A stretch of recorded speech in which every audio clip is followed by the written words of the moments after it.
Hello दोस्तों। आज के इस सेशन में हम एलएलपी के बारे में कुछ जानकारी साझा करने वाले हैं कि जो लिमिटेड लायबिलिटी पार्टनरशिप होता है, लिमिटेड लायबिलिटी पार्टनरशिप क्या होता है, लिमिटेड लायबिलिटी पार्टनरशिप के पीछे जो बैकग्राउंड है, यानी कि जो लिमिटेड लायबिलिटी पार्टनरशिप एक्ट 2008 जो बनाए गए, इसके पीछे बैकग्राउंड क्या है, इसके करैक्टरिस्टिक्स क्या होते हैं और एक एलएलपी के एडवांटेज और डिसएडवांटेज क्या होते हैं। तो इन तमाम सारी चीज़ों को आज के इस वीडियो सेशन में हम लोग डिस्कशन करने वाले हैं और हम इन चीज़ों को कवर करने की कोशिश करेंगे। तो जैसा कि ये सीएस के एग्जीक्यूटिव सिलेबस में एलएलपी के बारे में हमको जानकारी लेना ज़रूरी है, क्योंकि ये जो सेटिंग अप अपना एक जो पेपर है, setting up business entity and closure, उसका यह एक पार्ट है जिसमें लेसन नंबर 5 में हमको एलएलपी के बारे में पढ़ना ज़रूरी है। तो एलएलपी के बारे में अगर हम जानकारी डिस्कशन करने की अगर हम कोशिश करें कि एलएलपी क्या होता है और एलएलपी जो एक्ट है 2008 इसको बनाने की क्या ज़रूरत थी, तो सबसे पहले अगर हम एलएलपी के बैकग्राउंड में जा करके देखें तो इससे पहले एक पार्टनरशिप एक्ट था जो 1932 में बनाया गया था। 1932 में जो इंडियन पार्टनरशिप एक्ट 1932 था, तब से वह एक बिजनेस व्हीकल के रूप में काम कर रही थी।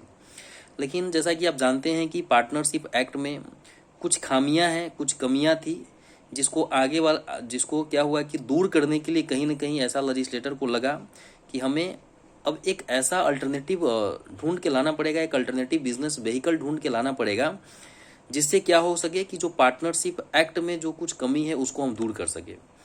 तो जैसे पार्टनरशिप एक्ट की अगर हम बात करें तो जैसा आप सब जानते हैं कि एक पार्टनरशिप में जो पार्टनर्स होते हैं उनकी लायबिलिटी अनलिमिटेड होती है, यानी कि ए और बी मिलकर के अगर एक पार्टनरशिप फर्म बनाता है और अगर किसी कारण से फर्म अनेबल हो जाती है पैसे को चुकाने में, तो वैसे केस में ए और बी को अपने जायदाद और संपत्ति बेच करके भी जो डेटर्स होते हैं, जो क्रेडिटर्स होते हैं, उसका पैसा चुकाना पड़ता है। तो मतलब यह है कि वहाँ पे लायबिलिटी जो होती है पार्टनर की अनलिमिटेड होती है। दूसरी चीज़ है कि अगर हम पार्टनरशिप एक्ट पे थोड़ा सा और अगर ध्यान दें, अगर दो पार्टनर मिलके बिजनेस कर रहे हैं, खुदा न खास्ते अगर कुछ पार्टनर्स की अगर डेथ हो जाती है, तो वैसे केस में जो गुडविल वगैरह होती है वो पार्टनरशिप का लॉस्ट हो जाता है। अगर पार्टनरशिप में अगर एक्टिव पार्टनर इंसॉल्वेंट हो जाते हैं तो ऐसे केस में चांसेस बन सकती है कि पार्टनरशिप फॉर्म डिसॉल्व हो सकती है। दूसरा चीज़ है कि पार्टनरशिप एक्ट में मैक्सिमम 50 से ज़्यादा पार्टनर नहीं हो सकते हैं। तो कहीं ना कहीं आने वाले समय में लेजिस्लेटर को ऐसा लगा कि इन चीज़ों को, इन खामियों को हमें दूर करने की ज़रूरत है कि अगर पार्टनरशिप में अनलिमिटेड लायबिलिटी है, इसको कहीं ना कहीं लिमिटेड होना ज़रूरी है। दूसरा चीज़ है कि जो पार्टनरशिप में एक बाउंडेशन था कि नहीं, इसमें 50 से ज़्यादा पार्टनर्स नहीं हो सकते हैं।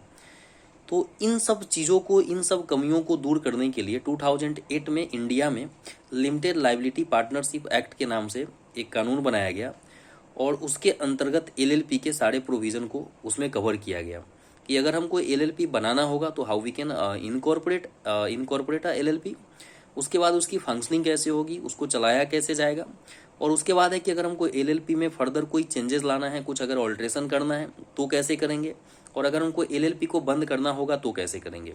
तो जैसा कि हमने अभी आपको एक थोड़ा सा बैकग्राउंड बताने की कोशिश किया है कि कुछ कमियां थी कहीं ना कहीं पार्टनरशिप एक्ट में, उन चीज़ों को दूर करने के लिए कहीं ना कहीं समय के साथ ऐसा लगा कि इसमें कुछ इम्प्रूवमेंट की ज़रूरत है और इसीलिए एलएलपी को क्या किया गया, एलएलपी एक्ट 2008 के नाम से एलएलपी एक्ट बनाया गया।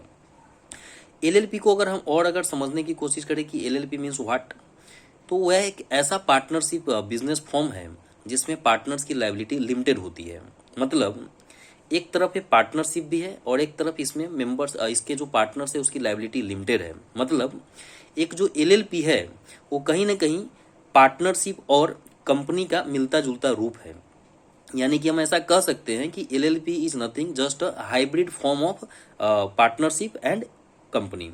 यानी कि कुछ चीज़ें जो अच्छाई है कंपनी की और कुछ चीज़ें जो पार्टनरशिप की है, उन चीज़ों को मिला करके ही कहीं ना कहीं एलएलपी के कॉन्सेप्ट को डेवलप किया गया है।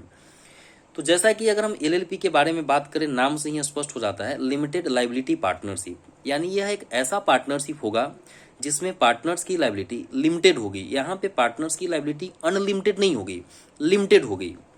दूसरा चीज़ है कि how we can incorporate LLP, हम कैसे एलएलपी बनाएंगे, इसके लिए प्राइमरी रिक्वायरमेंट क्या होती है।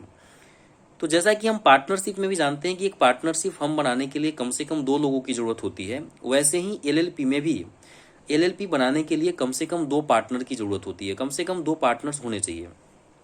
पहला तो है कि एलएलपी बनाने के लिए कम से कम 2 पार्टनर्स होने चाहिए। दूसरा है कि इसमें 2 डेजिग्नेटेड पार्टनर भी होते हैं। अब इस 2 डेजिग्नेटेड पार्टनर का क्या तात्पर्य है ना? क्या जो पार्टनर होते हैं वही डेजिग्नेटेड पार्टनर हो सकते हैं? आंसर इज यस, कोई दिक्कत नहीं है, वही डेजिग्नेटेड पार्टनर हो सकते हैं। अभी आप बस इतना समझे कि यह जो डेजिग्नेटेड पार्टनर मैं बोल रहा हूँ, डेजिग्नेटेड पार्टनर ठीक वैसा ही है जैसा कि कंपनी में डायरेक्टर्स होते हैं। जिस तरीके से कंपनी में पैसा शेयर होल्डर्स का होता है और उसको मैनेज कौन करते हैं? डायरेक्टर्स करते हैं। लेकिन पार्टनरशिप फर्म में क्या होता है कि पैसा भी पार्टनरशिप फर्म में पैसा भी पार्टनर्स का होता है और उसको मैनेज भी पार्टनर्स ही करते हैं। तो एक एलएलपी जो होता है, एलएलपी में क्या होता है? पार्टनर्स होते हैं और वही उसी पार्टनर्स में से हम जिसे भी उचित समझे डेजिग्नेटेड पार्टनर बना सकते हैं। तो मिनिमम 2 पार्टनर्स की जरूरत होगी हमें एलएलपी बनाने के लिए, और कम से कम 2 डेजिग्नेटेड पार्टनर्स भी होने चाहिए। और इस 2 डेजिग्नेटेड पार्टनर्स में से कम एक जो है रेसिडेंट इन इंडिया होना चाहिए। रेसिडेंट इन इंडिया का डेफिनेशन बस वही है कि जो 182 दिन या उससे ज़्यादा इंडिया में स्टे किए हुए होने चाहिए, यानी कि इनकम टैक्स एक्ट में जो प्रोविज़न है रेसिडेंट इन इंडिया के लिए, वही प्रोविज़न यहाँ पे भी एप्लीकेबल होगा। तो रेसिडेंट भी होना चाहिए, यानी कि 2 डेजिग्नेटेड पार्टनर में से कम एक का रेसिडेंट इन इंडिया होना जरूरी है। तो ये कुछ बेसिक रिक्वायरमेंट हो गया। दूसरा बात है कि मैक्सिमम जो पार्टनर्स की बाउंडेशन है, एक एलएलपी में मैक्सिमम जो पार्टनर्स हैं अनलिमिटेड हो सकते हैं, इसके लिए कोई मैक्सिमम कोई बाउंडेशन नहीं है। दूसरा है कि अगर हम एलएलपी की बात करें, ठीक है, एलएलपी की बात करें तो ऐसा बिल्कुल नहीं समझना है हमको कि एलएलपी में पार्टनरशिप एक्ट के कोई प्रोविजन एप्लीकेबल होते हैं, बिल्कुल एप्लीकेबल नहीं होंगे। एलएलपी अपने आप में एक सेपरेट बिजनेस व्हीकल है। इसका न तो पार्टनरशिप एक्ट से कुछ लेना देना है, न तो कंपनीज एक्ट से कुछ लेना देना है। हाँ, इसके जो कैरेक्टरिस्टिक्स है वो पार्टनरशिप एक्ट से मिलता जुलता है और कंपनी के कैरेक्टरिस्टिक्स से भी मिलता जुलता है। बट हम ऐसा बिल्कुल नहीं कह सकते हैं कि पार्टनरशिप एक्ट का कोई भी प्रोविजन एलएलपी पे एप्लीकेबल होगा या कंपनीज एक्ट का कोई प्रोविजन एलएलपी पे एप्लीकेबल होगा। यह अपने आप में एक सेपरेट बिजनेस व्हीकल है जो कि कंप्लीट एलएलपी को कवर करता है। उसके बाद एलएलपी में अगर हम बात करें कि ये सब तो कुछ बेसिक चीज़ें हो गई। दूसरा चीज़ है कि अगर हम एलएलपी की और बात करें अगर हम कि एलएलपी में क्या एडवांटेजेस क्या क्या है, तो एलएलपी को बनाना आसान है, इनकॉर्पोरेट करना आसान है। दूसरा चीज़ अगर हम बात करें, जैसा कि अभी जस्ट हम डिस्कस कर रहे थे कि इसका नाम ही है लिमिटेड लायबिलिटी पार्टनरशिप, यानी कि एक जो एलएलपी होती है उसमें जो पार्टनर्स होते हैं उनकी लायबिलिटी लिमिटेड होती है, इसमें लायबिलिटी अनलिमिटेड नहीं होगी। तो एलएलपी का एक ये भी बहुत बड़ा एडवांटेज है। नेक्स्ट अगर हम बात करें तो एक इसमें परपेचुअल सक्सेशन होता है। जैसा कि हम डिस्कशन कर रहे थे बैकग्राउंड के समय में कि अगर पार्टनरशिप फर्म की बात करें तो पार्टनरशिप फर्म में अगर पार्टनर की डेथ हो जाती है, पार्टनर इंसॉल्वेंट हो जाते हैं, then in it situation the partnership firm can be dissolve. But LLP के केस में ऐसा नहीं होता है। एलएलपी में परपेचुअल सक्सेशन होता है। इसमें पार्टनर के आने से जाने से कोई फर्क नहीं पड़ता। इवन अगर 2 पार्टनर्स मिल करके अगर कोई एलएलपी इनकॉर्पोरेट करते हैं, दोनों पार्टनर्स की डेथ हो जाती है, स्टिल वो एलएलपी अलाइव रहेगा, स्टिल वो एलएलपी अपना फंक्शन करेगी और आगे फिर उसका फंक्शनिंग पे कोई असर नहीं पड़ेगा। फिर उसमें दूसरे पार्टनर आ जाएंगे, दूसरे डेजिग्नेटेड पार्टनर आ जाएंगे, यानी कि वह एक परपेचुअल सक्सेशन के रूप में काम करेगी। मैनेजमेंट की अगर हम बात करें कि एलएलपी को मैनेज कैसे किया जाता है, तो एलएलपी के मैनेजमेंट का जो जिम्मेदारी है वो इसके डेजिग्नेटेड पार्टनर को दिया गया है ना, कि जो भी एलएलपी में डेजिग्नेटेड पार्टनर होंगे वहीं इसको मैनेज करेंगे। जैसा कि मैं कंपनी की अगर बात करूं तो कंपनी में क्या होता है, कंपनी में जो पैसा लगाने वाले लोग होते हैं, जो मालिक होते हैं, कहीं ना कहीं वो एक शेयर होल्डर होते हैं और कंपनी को मैनेज कौन करता है? डायरेक्टर मैनेज करते हैं। एलएलपी में जो मैनेजमेंट का पावर है, मैनेजमेंट की जो अथॉरिटी है, वो किसको दिया गया? वो डेजिग्नेटेड पार्टनर को दिया गया। अच्छा, इसके अलावा अगर हम बात करें ओनरशिप अगर ट्रांसफ़र करना हो, अगर ओनरशिप कोई ट्रांसफ़र करना चाहे एलएलपी में, तो जो भी पार्टनर अगर अपना ओनरशिप ट्रांसफ़र करना चाहते हैं वो अपना ओनरशिप इजीली ट्रांसफ़र कर सकते हैं। और भी इसके फ़ायदा है। अगर हम टैक्सेशन के रेस्पेक्ट में अगर हम बात करें तो एलएलपी में डिविडेंड डिस्ट्रीब्यूशन टैक्स का कोई नाम नहीं होता है। जैसा कि अगर हम कंपनीज एक्ट के अकॉर्डिंग देखें तो कंपनी में जब कंपनियां डिविडेंड जब डिस्ट्रीब्यूट करती है तो इसमें इनकम टैक्स एक्ट के प्रोविजन है, सेक्शन 115O है ना, जो कि डिविडेंड डिस्ट्रीब्यूशन टैक्स की बात करता है। लेकिन एलएलपी का जो भी इनकम होगा उस पर टैक्स लगेगा, लेकिन जब उस इनकम को पार्टनर्स के बीच में डिस्ट्रीब्यूट किया जाता है तो यहाँ पे कोई टैक्स नहीं लगता है। जबकि कंपनी में ऐसा प्रोविज़न है कि जब भी प्रॉफिट के कुछ हिस्से को डिविडेंड के रूप में मेंबर्स के बीच में बांटे जाते हैं तो उस पर डिविडेंड डिस्ट्रीब्यूशन टैक्स लगता है। उसके बाद अगर हम बात करें और एलएलपी के और क्या क्या फ़ायदे हैं, एलएलपी में कंपलसरी ऑडिट नहीं होता है, यानी कि हर एलएलपी को ऑडिट करवाने की ज़रूरत नहीं होती है। अगर एलएलपी में अगर कंट्रीब्यूशन का अमाउंट अप टू 25 लाख है, 25 लाख तक है, अगर कंट्रीब्यूशन का अमाउंट 25 लाख तक है और अगर टर्नओवर 40 लाख तक है, अप टू 40 लाख है, तब अब आपको ऑडिट करवाने की जरूरत नहीं पड़ेगी। हाँ, इससे लिमिट जब एक्सीड होती है, यानी कि अगर कंट्रीब्यूशन पार्टनर्स का जो कंट्रीब्यूशन होता है, अगर कंट्रीब्यूशन का अमाउंट 25 लाख से ज़्यादा होगा और अगर टर्नओवर एलएलपी का 40 लाख से ज़्यादा होगा, ऐसे केस में आपको ऑडिट कराना पड़ेगा, एलएलपी का ऑडिट कराना पड़ेगा।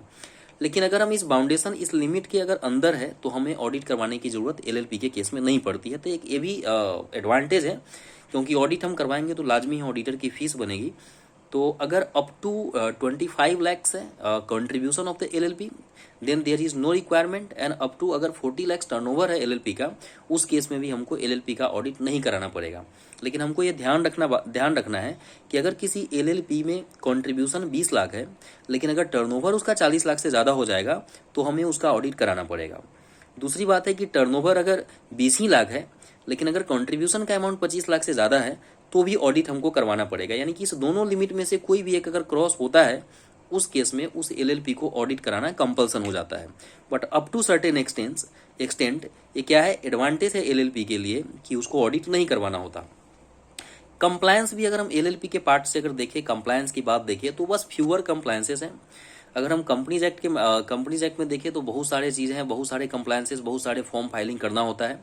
लेकिन एलएलपी को फॉर्म 11 और फॉर्म 8 है ना, फॉर्म 11 और फॉर्म 8 दो ही ऐसा फॉर्म है जो मैंडेटरी होता है, जो साल में आपको एलएलपी के कंप्लायंस के लिए फाइल करना पड़ता है। हाँ, अगर फर्दर कोई ऑल्ट्रेशन होता है एलएलपी में देन आपको फॉर्म फाइल करने होंगे।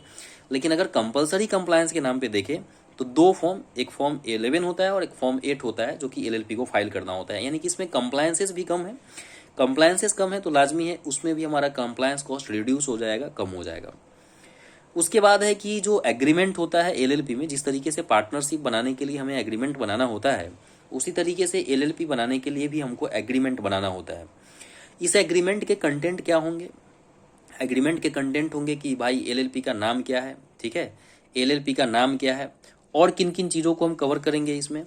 उसके बाद हम देखेंगे इसमें एलएलपी का नाम क्या है, एलएलपी का बिजनेस ऑब्जेक्ट क्या है, एलएलपी में बिजनेस ऑब्जेक्ट क्या है, एलएलपी में पार्टनर्स कौन है, पार्टनर्स की लायबिलिटी क्या होगी, पार्टनर्स के राइट्स क्या होंगे। ये तमाम सारी चीज़ों को हम उस एग्रीमेंट में कवर करने की कोशिश करते हैं।